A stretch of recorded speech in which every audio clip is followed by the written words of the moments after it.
You are now listening to Effin Radio. And welcome to F&B Radio.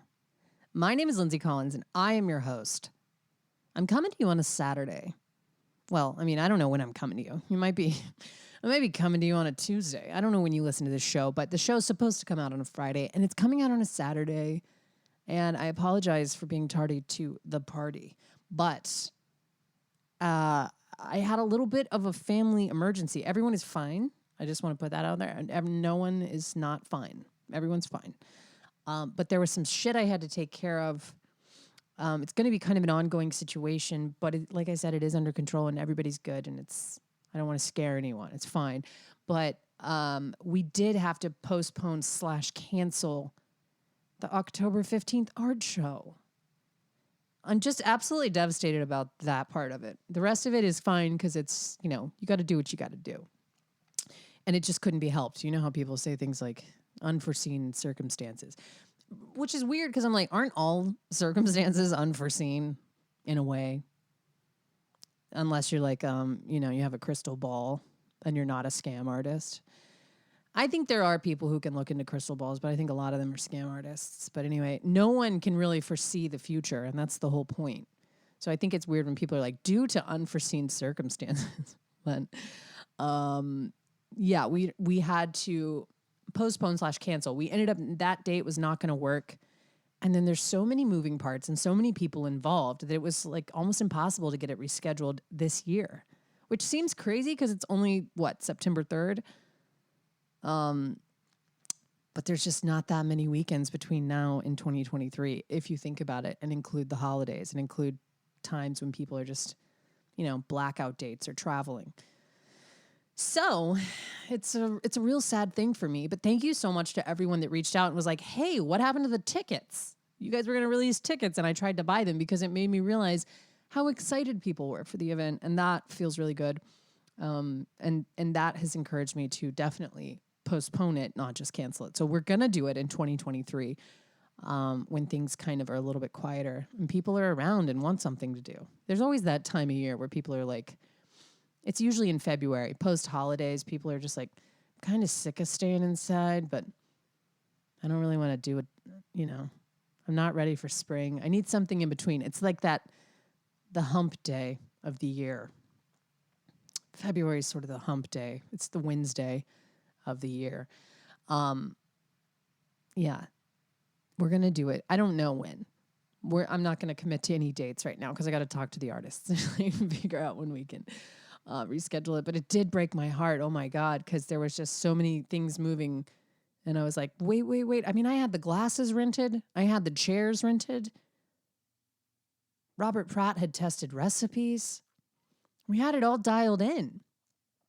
And so we will reschedule. But for now, please don't show up to my house on October 15th expecting there to be an art auction because you'll be sorely disappointed. It'll probably just be me out of town with a bunch of Amazon boxes waiting on my porch.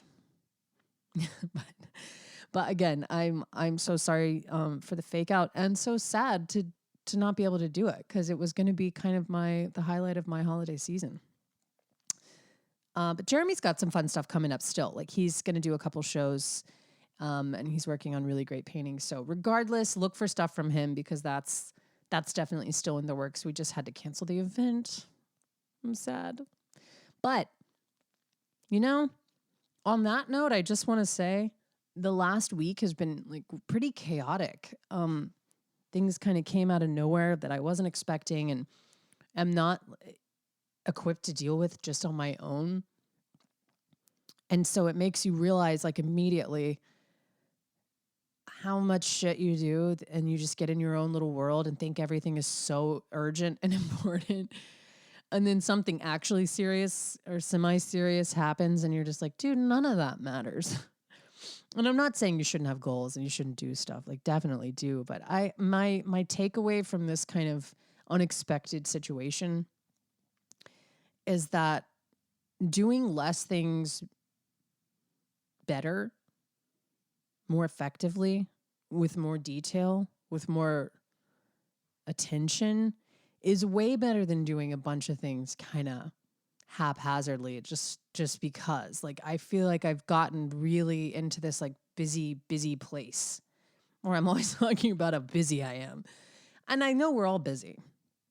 But a lot of that I'm realizing is sort of self-inflicted. Like, you can kind of just busy yourself to insanity. You can just be busy for no real good reason.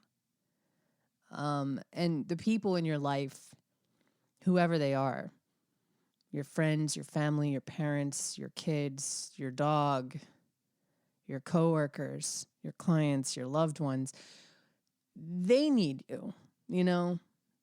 Not everyone needs you, but a lot of people really need you. And so just making sure that you give focus to them and to yourself, because, dude, you cannot, or I cannot do it all. So you got to just pick and choose. And sometimes that little bit of perspective, I don't know, I just feel a lot clearer on so many things because of that small dose of perspective where it's like, no, actually, you need to decide like both of these things can't happen, or all three of these things can't happen. Which one is going to have to go? And they're really tough choices, especially if you're like me, because I'm just like, oh, I can always find another gear. Like, I'm really good at multitasking. And the older I get, the more I'm like, no, I'm not. I'm conditioned to multitask. It's something that I think all restaurant people are good at, because they have to be. You have that ever shifting priority list. Like, oh, this table's appetizer didn't come out. That goes to the top of the list. Oh shit, they need water. Well, now that goes to the top of the list. And it's kind of like you're like one of those, dogs chasing squirrels all around. You got no idea where you're going. And it makes you a really, really dynamic person, and it makes you really good at doing a lot of things, but it doesn't necessarily apply outside of the restaurant. I'm noticing, because like my very specific skill set of kind of thriving in that chaotic environment, it can serve you in outside of the restaurant, but for the most part, I have to take a look at things and be like, is this absolutely necessary though? Do I have to? Because if you don't, then you shouldn't, because your time is limited. Not just in a day, but on the earth. Isn't that? Oh my God, now I'm getting so philosophical, but I'm really, you only have so much time.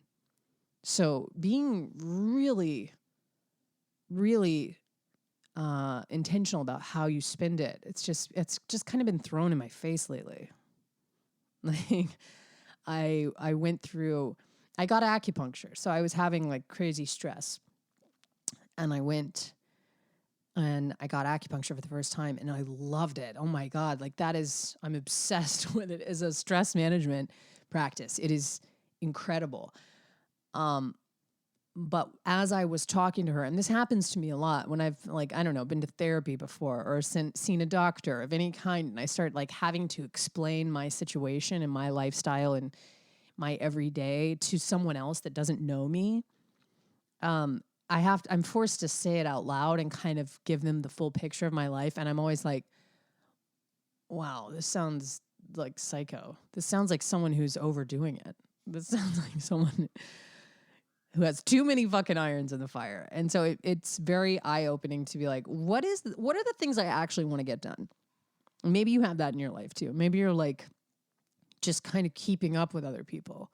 Or being like, well, they've got this, they have this, maybe I should have that. They're doing that, maybe I should try that. And I think it's cool to take inspiration.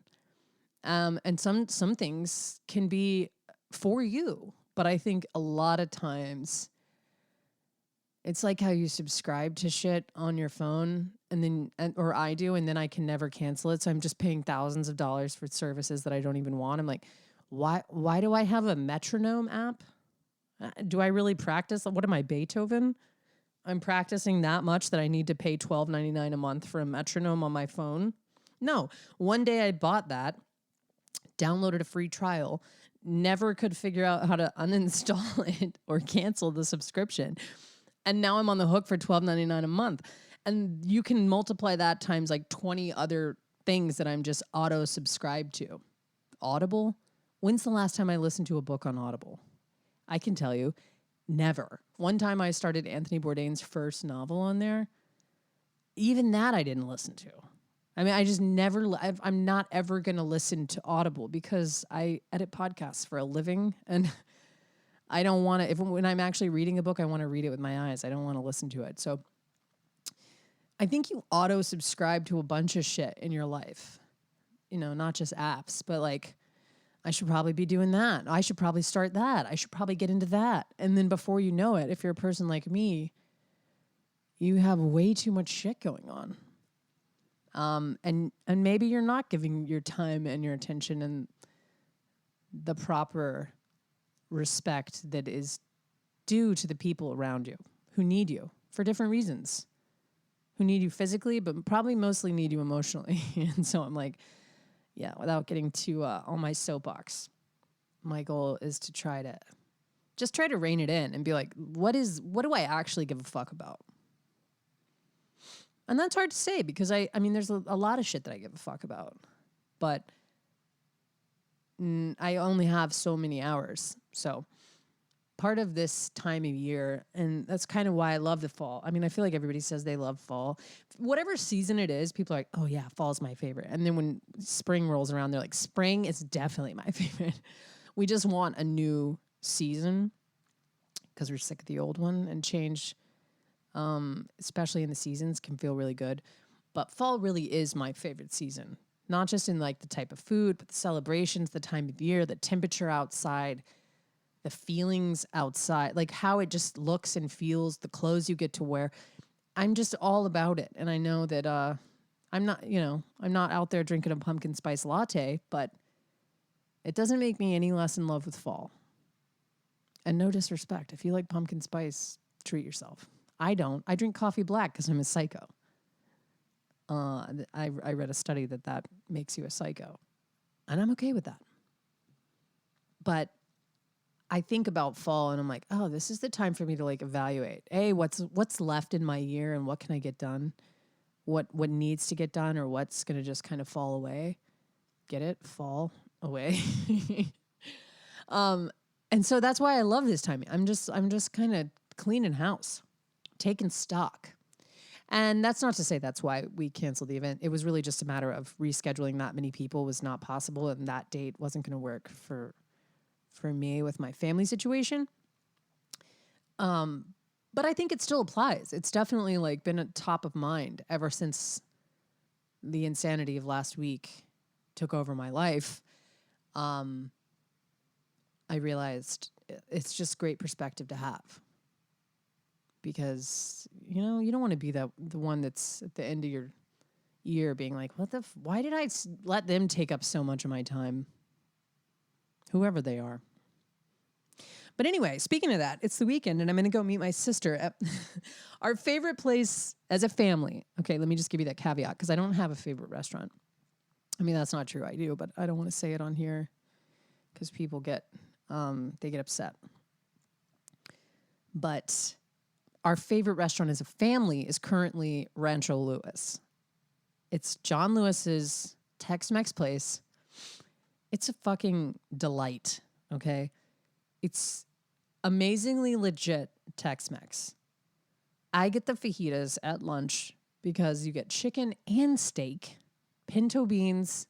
This is not sponsored. This is just like my undying love for Rancho Lewis. And my kids are like obsessed with it. Julian aged 20 years when he sat in the booth at Rancho Lewis and was like ordering his own food, and he just felt so cool. He was like, I want to have my birthday party here. He's turning 10 this year. That's the kind of vibes. It's just a party. Like everybody around there, even if they weren't 10, they were having the time of their life. But yeah, I can't recommend it enough. I ask Jeremy all the time. I'm like, is it too soon to go to Rancho Lewis again? And he's always like, no, it's not. And that's why we work well together, because he gets me. When I find a place, I'm like this honestly about a lot of stuff. And when I find something that I like, I sort of obsess over it. Like even a song, any song that I like, I have a favorite part of the song. And once the favorite part of the song has played, I'll honestly turn it off. I'll just move on right to another song. And it makes people insane. But I'm like, I obsess over certain points. So certain dishes, I'll just like be obsessed with them and want to eat them over and over and over until I can't eat them anymore. And then I kind of just, switch it up. So it's a bizarre way to feel. But I'm like, when I get onto a place, I'm just like, I want to keep eating there. And Rancho Lewis is that place for me. Plus, it's just fun to take the kids there. It's fun to go as a family. Like, we're getting to that age as a family where, like, it's actually cool to go out to eat with them and not like a panic attack, especially for me, because I over-identify with the wait staff, and I'm always just, like, apologizing for having children at all. I'm just like, sorry I brought them. And they're like, Mom, I'm 6. I can understand what you're saying. And I'm like, I'm sorry. I'm not sorry I brought them, but you know what I mean? I always, like, over-identify with, like, I hope they don't make a mess. I hope they don't need a high chair, even though they're a baby. It's just stupid shit like that, where I'm like, you're going too hard. You don't have to apologize for having a kid. You have to apologize for having a badly behaved kid sometimes, because all kids can be bad. But if you're that parent that's just like, whatever, I don't even want to judge any parents, because honestly, being a parent is really hard. But I'm always apologizing for having kids. But now that they're old enough, and Roman, who is the baby, but he's also like 4 going on 45 or something, like 45,000. He's like a vampire who's so wise beyond his years. Like, I'm like, how are you 4? He eats so well. He'll get like an actual dish, like an entree from a place, and just choose it himself and then like it. And you can read him the list of ingredients and he'll know if he likes it. And then he'll order it and then he'll like it. It's amazing. But it's just cool, and it's fun to go there. So we're going to meet my sister there later, and then we're going to have a lot of leftovers because they have giant portions, and I'm just going to kick it all weekend long. I'm going to bake some stuff. I've had these, they're actually on my Patreon, but these little almond cookies, we call them amaretti cookies, but I think it's a misnomer because amaretti cookies are traditionally very bitter, and these are more like a sugar cookie. But they're incredible, and they're just like an egg white based meringue, kind of deliciously crispy on the outside, chewy on the inside almond cookie. So I'm going to make a couple of those. I'm going to make some hot coffees.